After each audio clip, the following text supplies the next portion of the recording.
दोस्तों, कोई मंत्र कब सिद्ध होता है? ये सवाल काफी लोगों के मन में आता है। 1 लाख बार जपने पर सिद्ध हो जाता है या फिर 108 बार जपने पर ही सिद्ध हो जाता है? और जब मंत्र सिद्ध हो जाता है तब क्या होता है आगे? ये सवाल भी आपके मन में जरूर चलते होंगे। तो आइए, आज हम इसके बारे में आपको पूरी जानकारी देने वाले हैं। तो आपको बता दूं, मंत्र मुख्यतः 3 प्रकार के होते हैं। पहला वैदिक मंत्र, दूसरा तांत्रिक और तीसरा शाबर मंत्र।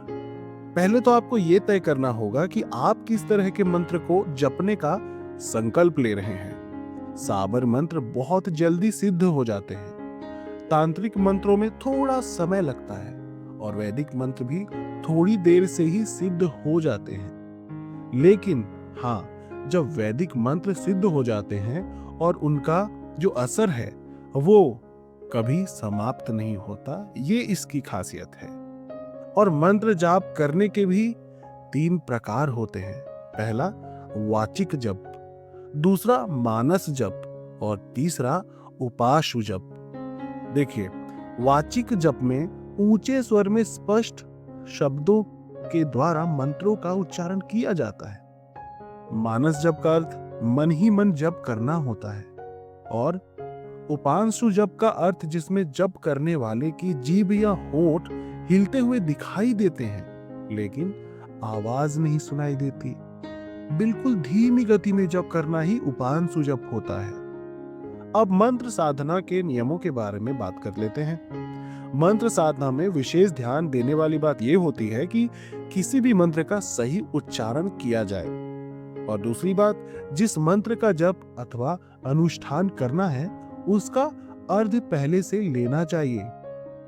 मंत्र सिद्धि के लिए आवश्यक है कि मंत्र को गुप्त रखा जाए। प्रतिदिन जप करने से ही सिद्धि प्राप्त होती है। किसी विशिष्ट सिद्धि के लिए सूर्य ग्रहण अथवा चंद्र ग्रहण के समय किसी भी नदी में खड़े होकर जप करना चाहिए।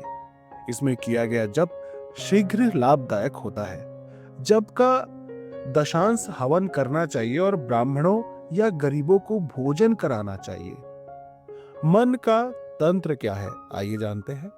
मंत्र को सिद्ध करने के लिए पवित्रता और मंत्र के नियमों का पालन तो करना जरूरी ही है, और साथ ही साथ ये समझना भी जरूरी है कि मंत्र को सिद्ध करने का विज्ञान क्या है। मन को एक तंत्र में लाना ही मंत्र होता है। जैसे कि यदि आपके मन में एक साथ 1000 विचार चल रहे हैं तो उन सभी को समाप्त करने के लिए एक विचार ही स्थापित करना ही मंत्र का लक्ष्य होता है।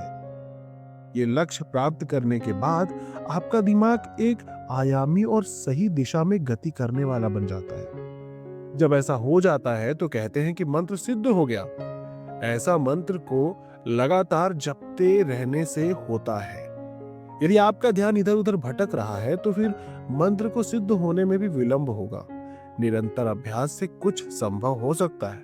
इसी तरह लगातार जप का अभ्यास करते रहने से भी आपके चित्त में वह मंत्र इस कदर जम जाता है कि फिर नींद में भी वो चलता ही रहता है और अंततः एक दिन वह मंत्र सिद्ध भी हो जाता है। दरअसल मन जब मंत्र के अधीन हो जाता है तब वो सिद्ध होने लगता है।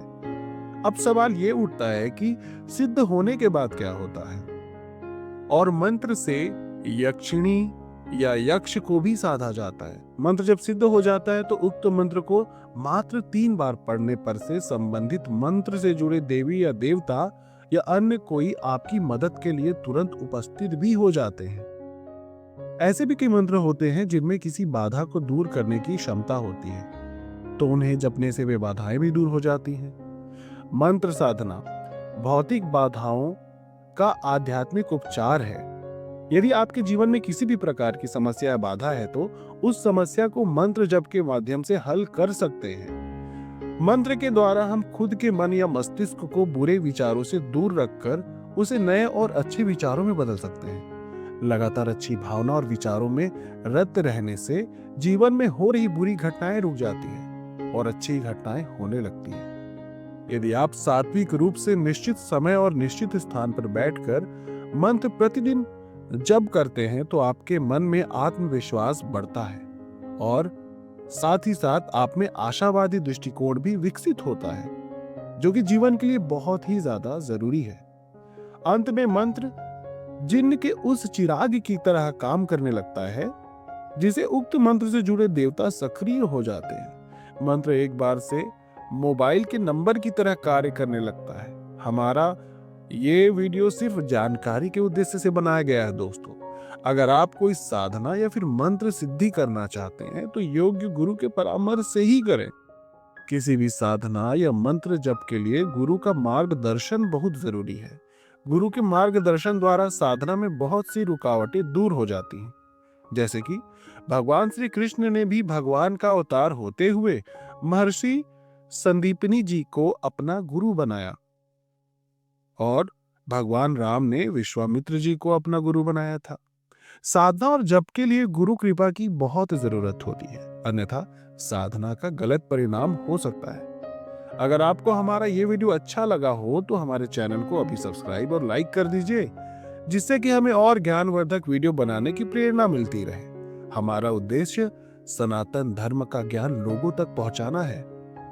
आप सबकी सहायता से हम लोगों के मन में आस्था और सनातन धर्म की साथ जो भी महत्व है उसका वर्णन कर पाएंगे। ईश्वर का आशीर्वाद हमेशा आप सभी पर बना रहे दोस्तों। जय माता दी, जय शिव शक्ति।